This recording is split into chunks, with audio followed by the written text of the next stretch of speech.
30 years ago today, April 19th, 1995, an individual by the name of Timothy McVeigh drove a Ryder truck full of approximately 5,000 pounds of ANFO explosives and parked it underneath the Murrah Federal Building before detonating it at 9:02 a.m.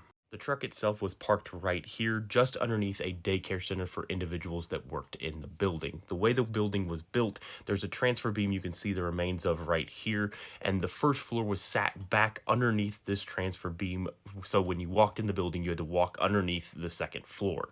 When the detonation occurred, it lifted the first several floors in the air before they dropped down, landing on this transfer beam, causing this chunk of the building to collapse in approximately 7 seconds. The explosion itself caused a 30-foot wide by 8-foot deep crater right here and was felt up to 55 miles away and registered as a 3.0 magnitude earthquake on the Richter scale. Immediately before the detonation, McVeigh got away in his yellow Mercury Marquis that had no license plate on it.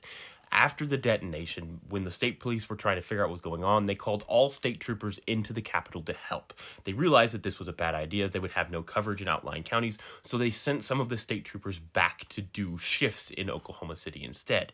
It just so happens that one of the state troopers turned around behind a yellow Mercury Marquis that had no license plate. He then made a traffic stop, and McVeigh got out of that car, approached the state trooper, and the state trooper arrested him for driving without a license plate and several other charges.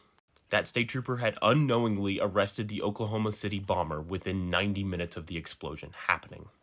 Now, the actual Ryder truck was blown into a million pieces, and one of those million pieces was the rear axle of the truck that was blown significantly down the street and landed in the hood of this red vehicle right here that had an individual in the back. You can see the axle lying right here. The individual that was in this car survived. However, investigators were able to use the part number on this axle to trace it back to a Ryder truck that was rented in Kansas.